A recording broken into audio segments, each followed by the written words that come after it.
Are you an HVAC professional looking to set your business apart? Then the Leading HVAC podcast is your go-to resource.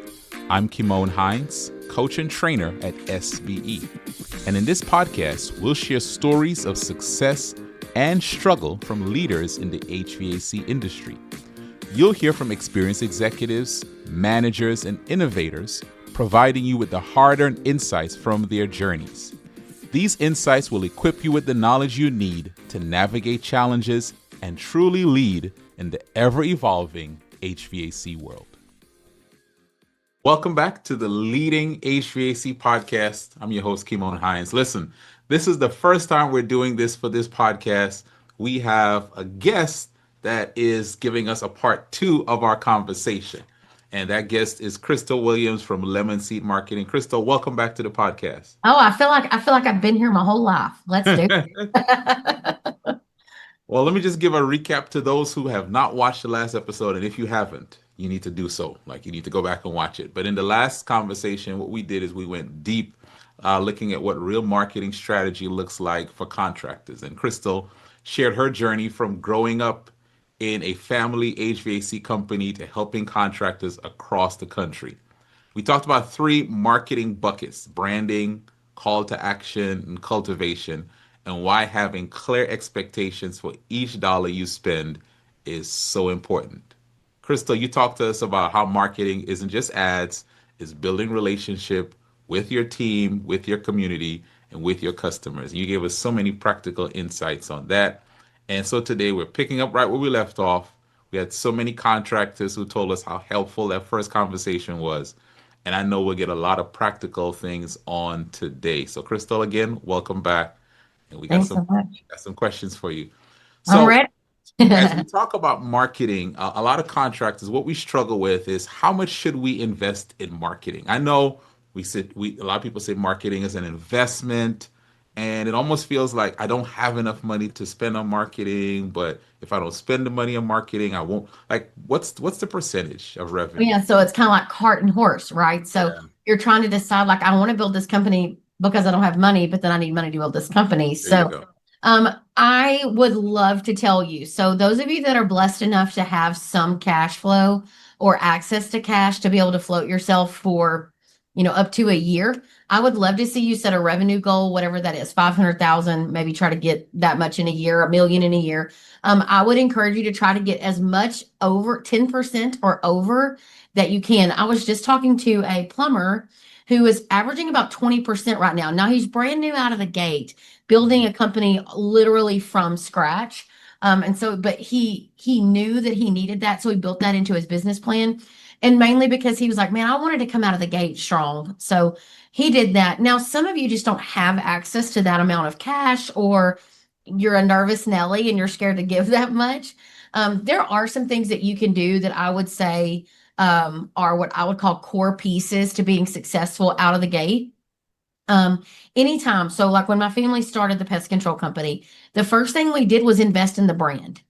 I wish I could tell you how many times I talk to contractors literally every day that say, I don't know what I was thinking when I got started. I just let my friend, my last name, and I called it blah, blah, blah, last name HVAC or heating and air conditioning, or they named it after their town or their town's mascot. And then it's just red and blue. And they didn't pay a lot of attention to that.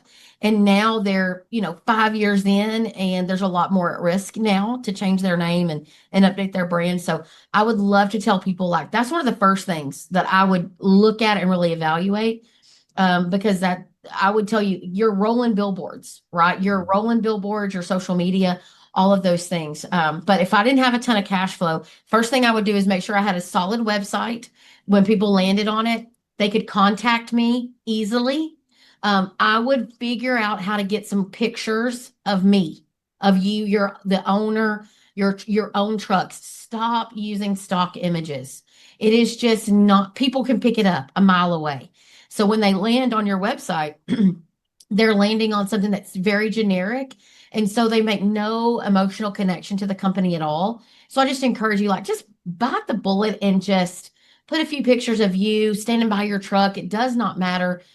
People do not care as much as you think they do, that whatever you're thinking in your head.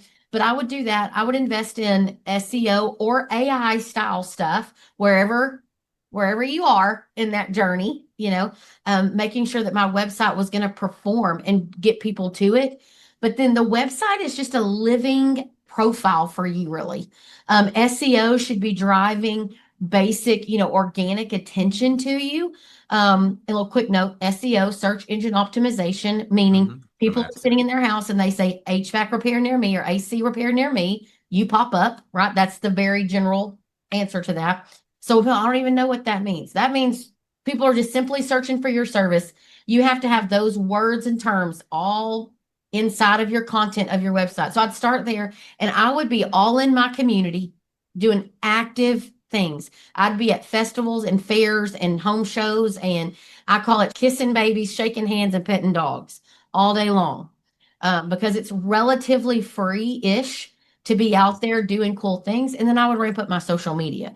So when people tell me, well, I just don't have any money. Well, you have grit. And you got some hustle. So get to hustling. And then as your money comes in, you have access to more actual cash flow. Then you can start doing more paid advertising. But listen, a little grit never hurt anybody. Yeah. And for my pest control, my family's pest control company, I'd love for y'all to go check it out. Spot On Pest Control. My sister and my brother-in-law, they just have grit. I mean, it's guerrilla style, pounding the pavement, shaking hands. I mean, moving around. And so just because you don't have a large budget doesn't mean anything. It means you just have to hustle yourself a lot harder. And then those of you that have access to cash flow, like, man, get a strategy before tactics. So don't just start buying stuff. It's shiny object syndrome, right? Yeah. Sit down and make a strategy first, and you'll be glad you did it. Now, Crystal, you mentioned social media. So you said website, get pictures done, and I'm guessing we're not doing like cell phone pictures, right? We probably want to get someone to take those pictures for us. But when you mentioned social media, what are we doing? What's good practices for social media for companies? You mentioned SEO. You said get active on social media. What is that? No, great question. Great question. So we at Lemon Seed, we call this edutainment. So we're going to educate and entertain at the same time. So there's a lot of things that drive attention and engagement with our social media, right? So no one is going to scroll through social media and be like, oh, thank God, a $50 coupon off for unclogging my toilet. People are not on social media to be sold to. They're on it to be entertained. So what you have to do is you have to play the game. And so again, many contractors right now, I feel them breathing and rolling their eyes at me. And again, it's one of those things. If it's not you, then it needs to be someone in your company that is producing content. Have a little fun with it. Some examples that I like to use is look at the next month at the national holiday calendar. It's free. Just literally go to Google, search in national holiday calendar. And let's say that next Thursday is National Chocolate Milk Day.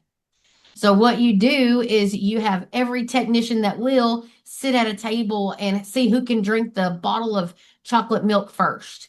And people are going to be like, oh, this is what's going to happen. People are going to engage with that post. Now, I don't have a flipping thing to do with HVAC.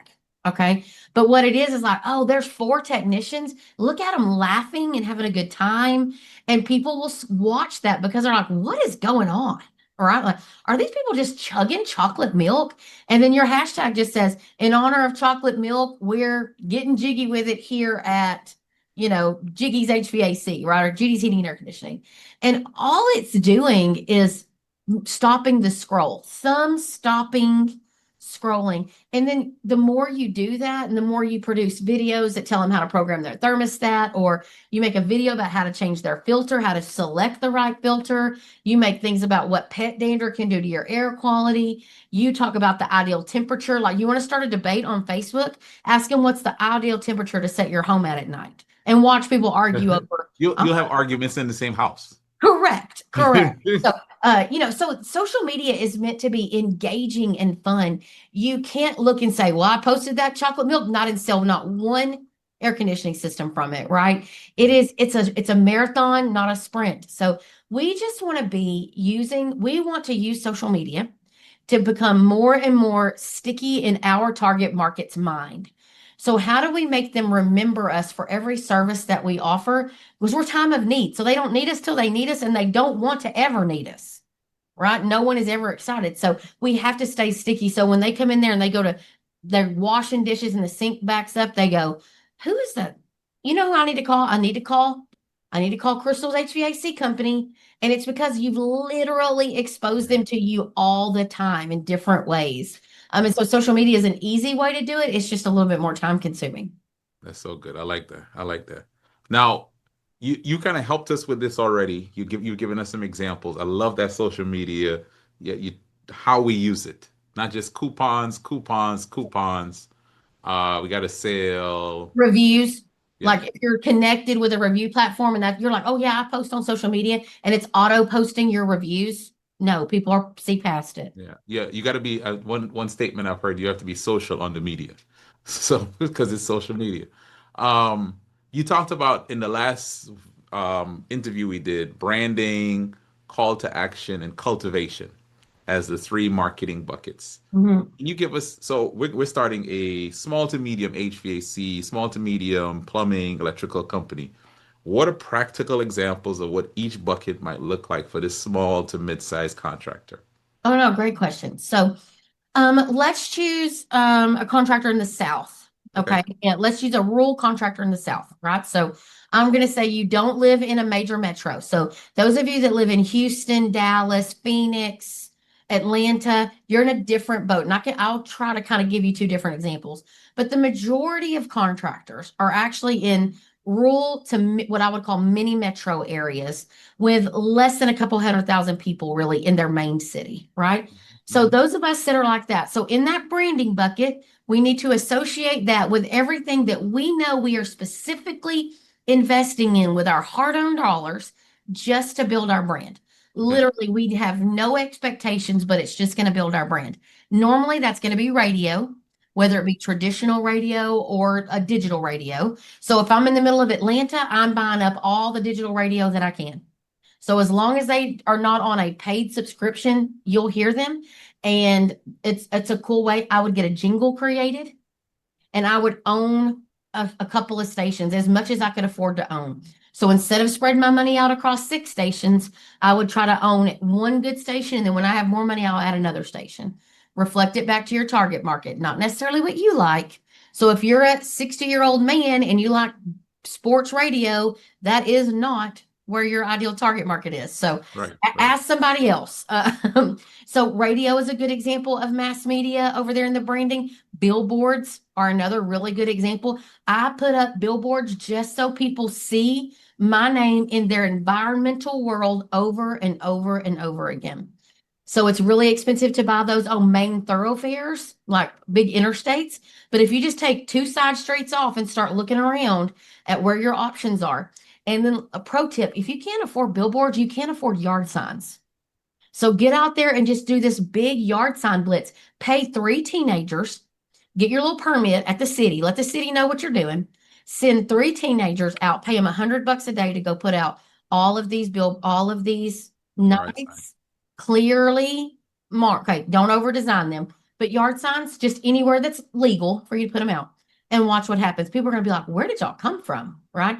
It's all about being in their face consistently. So those are a couple things. Social media, I would put over in the brand building. Community support, like being active in your community, I would put in brand building. Wrapping city buses. Those things are things that you do specifically to be present where the people are, even though they don't need you yet, right? They're not specifically looking for what you do. They're not specifically ready to buy. They're at the very top of the marketing funnel. You're just wanting to expose them to it.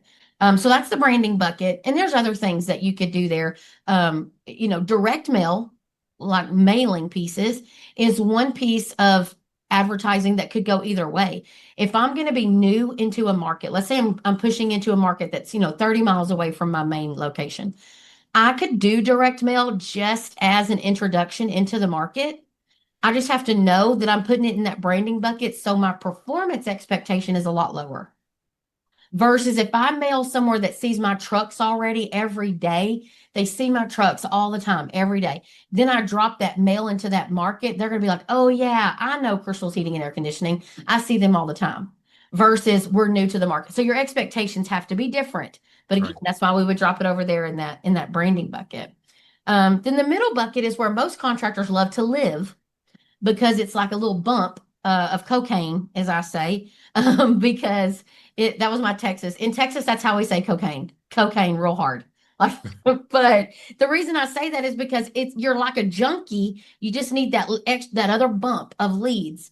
And that's why all of these things have to work in tandem. So the Mm-hmm. call to action bucket is literally where we are meeting people where they are at, which is ready to consider or ready to buy. So when people are actively searching, so they sit down, they get home from work, they're all frustrated, it's hot in here, and they sit down, they pull up their phone, they go to Google and say, AC repair near me. Or they go to social media and say, does anybody know the most affordable AC man? Okay, gag, those are not my people. Okay. But when they go to Google and search AC repair near me or plumber near me, you need to be able to show up where they are. So that is why it is important to be actively working with a valid digital partner that is doing SEO. SEO is not dead, it's just changing, right, with the AI landscape. So don't panic. Go get a good partner that you trust to keep up with all of that and then trust them. That's where you do that pay per click, Google local services. My sister for the pest control company, yesterday, we literally met yesterday. We meet once a month and go over all of our plans for the next month. So we met yesterday and I said, why are we not up on Google local services yet? And she's like, oh, I need to go submit my background checks. So I was like, listen, Google local services is money on the table. Mm-hmm. You're leaving money on the table, but those are things that are in that call to action bucket. Direct mail can go here if you're sending out an offer for an $89 tune up Gotcha. or a $59 water heater flush. It is designed to be a loss leader. You know, I used to work for Coca-Cola, a local company here in East Texas, and I was in charge of convenience stores.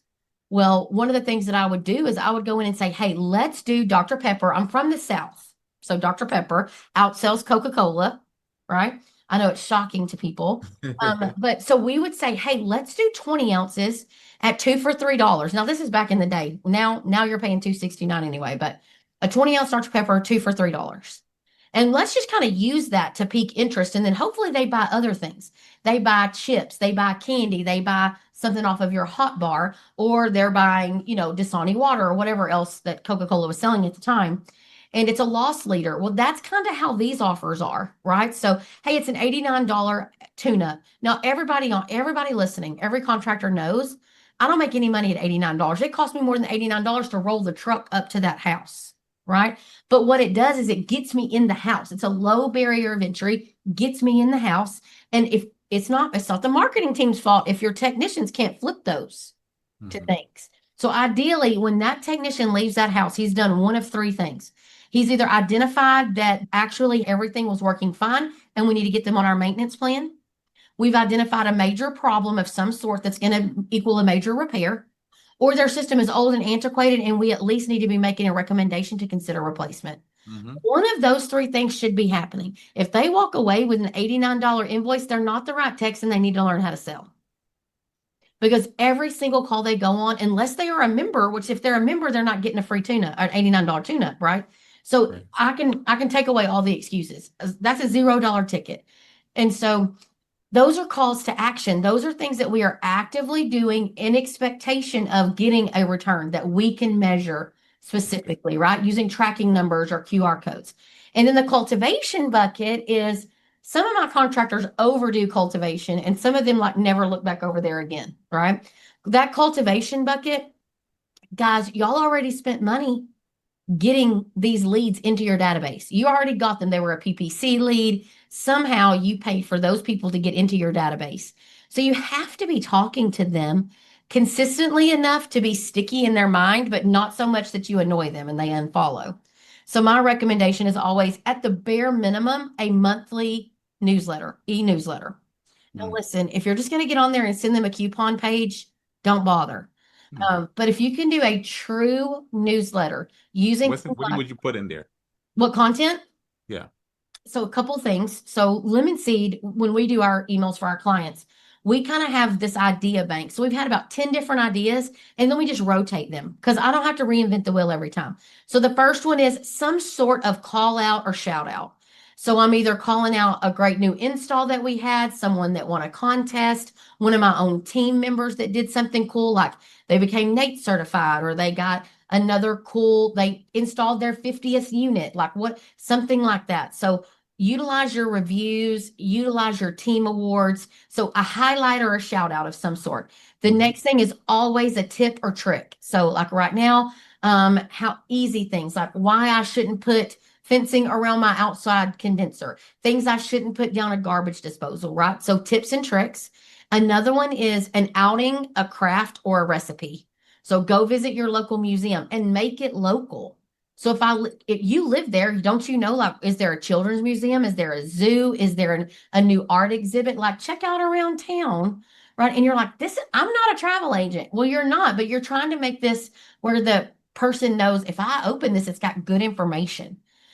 So you say, hey, don't forget Zoo Brew the Lufkin Zoo, and then at the very bottom, I do a soft sell every time. Hey, don't forget, like I'm reminding them, don't forget we have $500 off anybody that wants to upgrade from a tank to a tankless water heater. Click here today to book.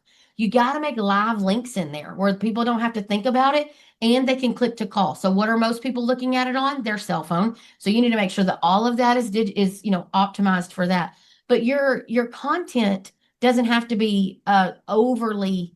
I watched a contractor one time try to tell me about ionization and electric air filters. And I mean, I was like, sir, I do this every day and I'm confused. So much less the average homeowner. So just don't overthink it. And I'm going to tell you, odds are, if you can't afford a company to do it, probably one of your CSRs, if you help them be accountable, you could say, hey, every month we're going to work on the next month's, newsletter. So all month long, hold them accountable and say, I want to meet with you 15 minutes every Thursday morning. Show me where you are on the content for our newsletter, and then let's get it scheduled. And use MailChimp, use Constant Contact. Those are both very affordable email platforms. And then you just put whatever FSM or CRM that you're using, download your last set of emails and send it out. And if they unsubscribe, they unsubscribe. But you got to just do some unique things and don't overcomplicate it for yourself. That's rehashing, cultivating. Another one is texting. Mhm. Texting those people, sending out I also tell everybody 2 times a year I send a tangible newsletter in the mail to everybody in my database that has not bought a system in the last 8 years. I love those people that bought a system from me in the last 8 years, but they're not ready to buy a new one. So 8 years and younger, I don't spend my postage on sending them a newsletter. But everybody 8 years and older, they're getting ready. They're in the prime to replace, so they're getting my newsletter. And my newsletter features pictures of dogs, kids, us in the community. On the front of it, I write a human interest story. I remember the last one I did for one of our companies here at Lemon Seed. We wrote it about they gave away a 3 water heaters. And so they wrote about the winners of those water heaters. And so people want to see fun, like heartwarming stories. And then it's your name that's sticking in their head. It's just trusting the process and being prepared to actually cultivate those people that are in your database. Crystal, that was like a master class, I feel like, for anyone who's listening to this or watching this.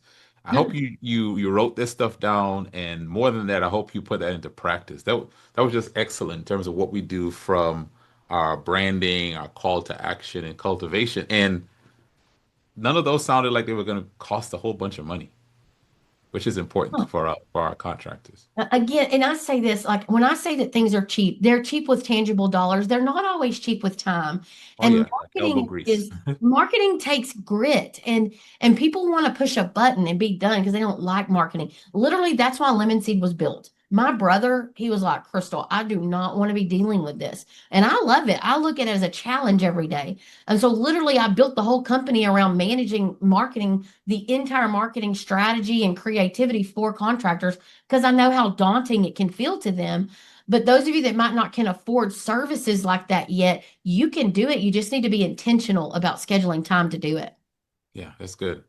Now, I can't tell you how many times I get this question, so I'm going to ask you, um, because I want to get your perspective. So a lot of contractors come and they say, we want quick results. We want the phone to ring more. We want more demand calls. We want, to get more customers. What are maybe top three marketing activities you'd recommend to get leads right within the now. next 30 to 60 days? Yeah. Okay, so 30 to 60 days is better. I feel like when people say they need leads right now, so I'm going to tell you that nobody wants to hear this. By the time you realize you need leads, you're deep in it, right? And that's one of the reasons that I tell you is you got to keep consistent marketing flowing all the time. But the first thing I'm going to tell everybody is outbound dialing your existing customer base is going to generate the quickest lead count that you can do. So that's one that's an easy one. So this is my favorite quote from contractors. Okay, we're dead. We need leads. No problem. Let's start outbound calling. Oh, my CSRs are busy. And so I'm going to say, okay, they're not answering the phone. Yeah. So what are they busy doing? And it's because we're in a mindset that our CSRs are too good to outbound call. And everybody needs to understand from the get-go that outbound dialing, unless you're going to use a company, and there are some great ones out there that will outbound call for you. I'm telling you, they would spend 2 to 4 hours a day outbound calling and just saying, hi, Miss Williams, this is Crystal calling on behalf of Crystal's Heating and Air Conditioning. I noticed that we hadn't been out at your house in over a year. I'm actually filling today's and tomorrow's schedule with tune-ups. We're actually normally they run $99 or $79 to anyone who books in the next couple of days, just to make sure that you made it through the summer. The heat didn't have too much going on and tear your system up. Would tomorrow or today work better for you? Right. And I'm telling you, they're going to get told no. So buy them a pizza. They're going to get told no, but just prepare them like this is what we need to do. And so for super quick, I would say outbound calling, texting is Mhm. another option, and ringless voicemail drops. So ringless voicemail drops are a unique thing. A lot of our clients use Chirp for that. But basically, I record basically what I just said and literally drop it into people's voicemail box. And they're going to call back and say, I didn't even realize I missed your call. Yeah. And you don't want your CSR saying, well, I didn't call you. You'd be like, oh, that's no problem. Yeah, we were just letting you know we had some openings. So communication is important there. So I'm going to count those all as one because I call those rehash, right? So rehash everything that you have people. So the first campaign I would do is people that we haven't serviced in a year, right? The second thing you should be doing is why are you not emailing and texting and blasting all of your open estimates? Go back and look at last summer and do a campaign, an email campaign that goes out to all of those people saying, hey, I saw that you made a repair last year of over $1,000. This year, we're offering a repair regret offer that we actually will, credit 50% of what you paid on your repair last summer to the cost of a new system this year just for letting us quote you. Just come out and let us give you a quote and see how we can get you a new system to get you ready for the fall and definitely be able to take on next summer's heat wave. And so that's a repair regret promotion campaign that you can do. But if I had 60 days, let me tell you, direct mail would work in 60 days.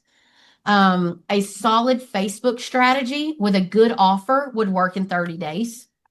Again, you have to give things a little bit of time, but I will tell you, I think the most of the time people are like dead in the water right then. They don't look outward at their dispatch board to know what work they have until they get to work that morning.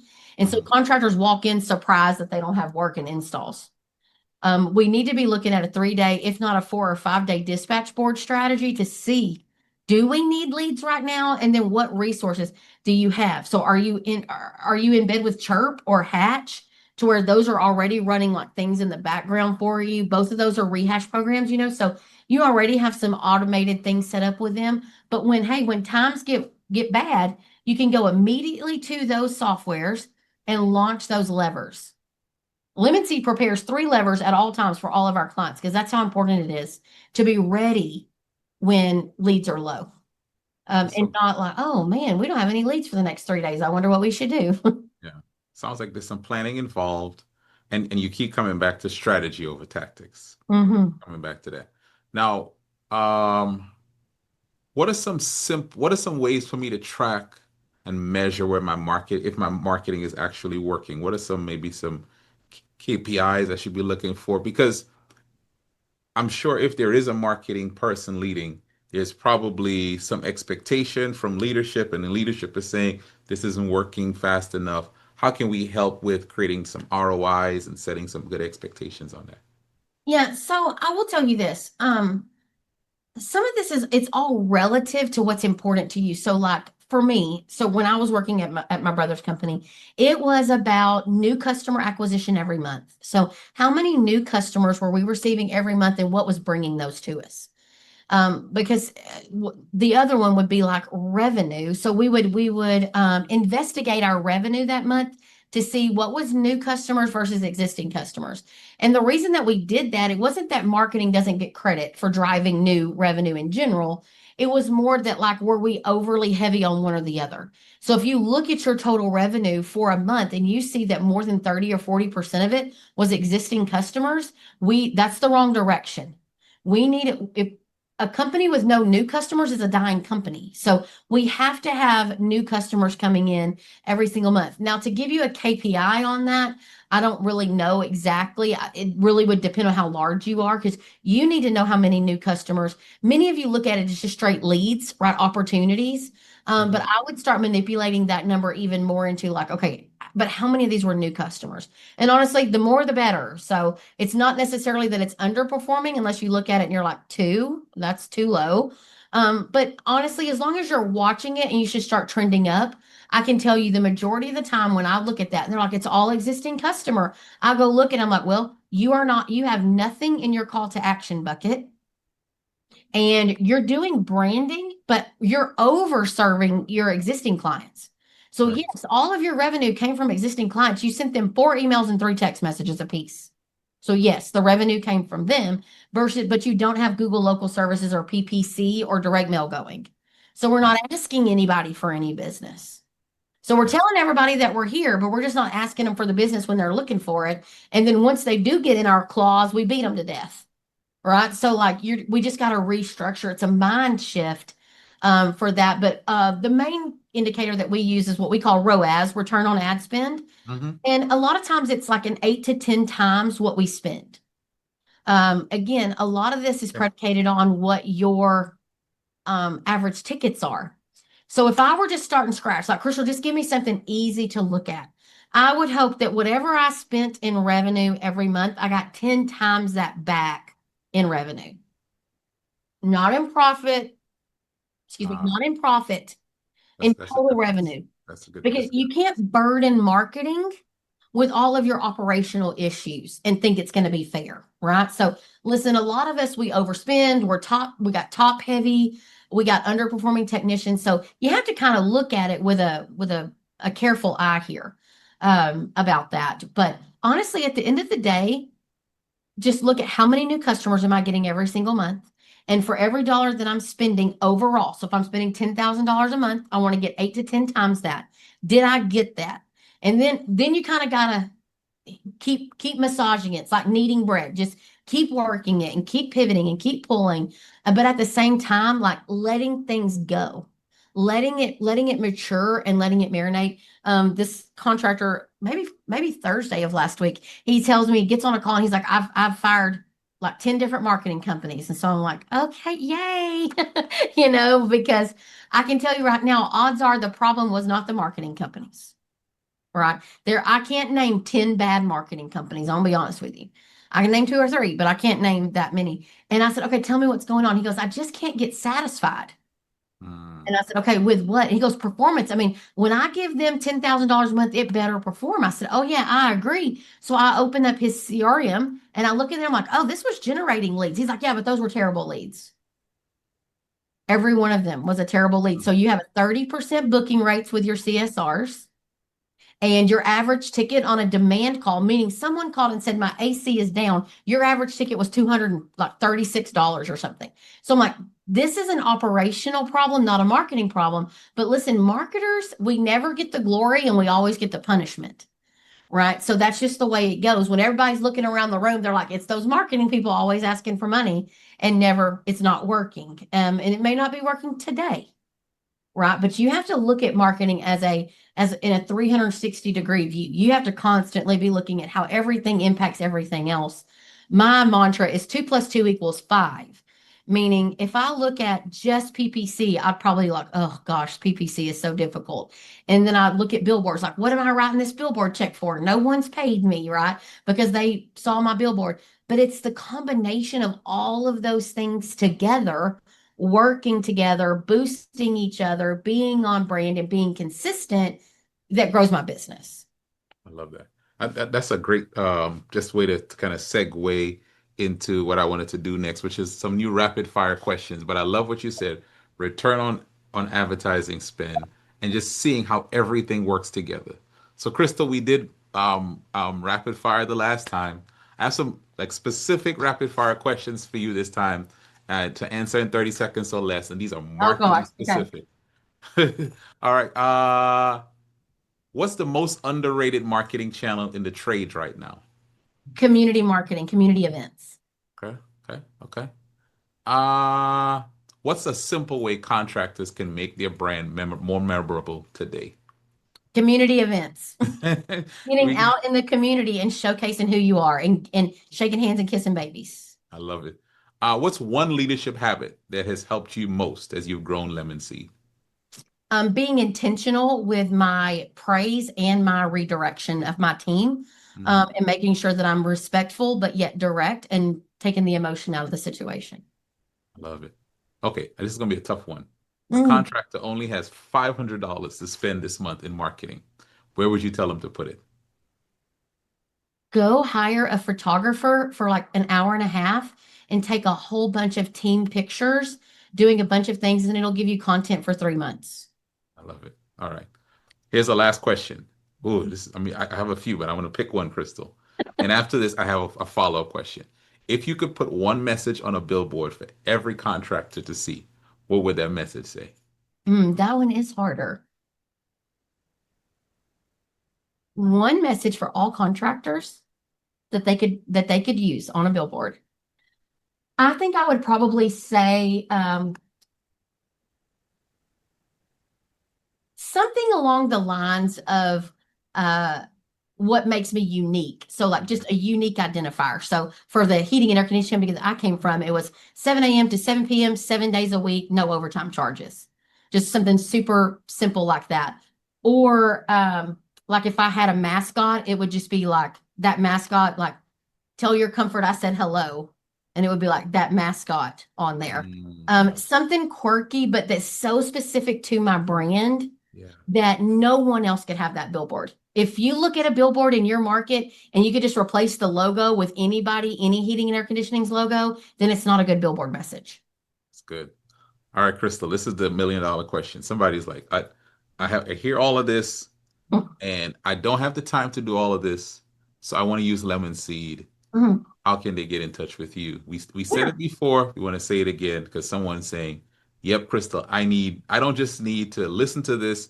I need to get you to come help me put into practice all of these great ideas." Yeah, yeah, I would love to. It's a privilege to get to work with people building companies. I have a real big heart for family companies. So, but you can go to our website, lemonseedmarketing.com. There's a contact us form on there. It's super simple. I do ask a few questions because to be honest, we're interviewing each other to see like, okay, are y'all am I who you need? And are you really the right fit for how Lemon Seed's structured to build companies? So that's the easy place is lemonseedmarketing.com. But if you just want to have a conversation, you can email me hello@lemonseedmarketing.com, or find me on any social media platform. Crystal, so my name is spelled with a C. But find me, find anyone that works at Lemon Seed, and just we love to talk free. Because honestly, our end goal is to help you. If you happen to get more help from Lemon Seed, that's great. But so many people helped me and my brother and my dad along the way just by giving free advice. And so that's just my mantra. Like, I'll help you for free. But at the end of the day, if you want long-term support to build your brand and have a strategy, I'd love to talk to you about Lemon Seed Marketing.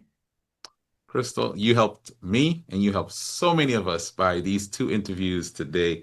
I know those of you who've listened to this, watched this, one, you need to probably listen to it again, but you need to share this with someone. Share this with someone on your team. share this with someone else who is another contractor who is looking to grow in their marketing.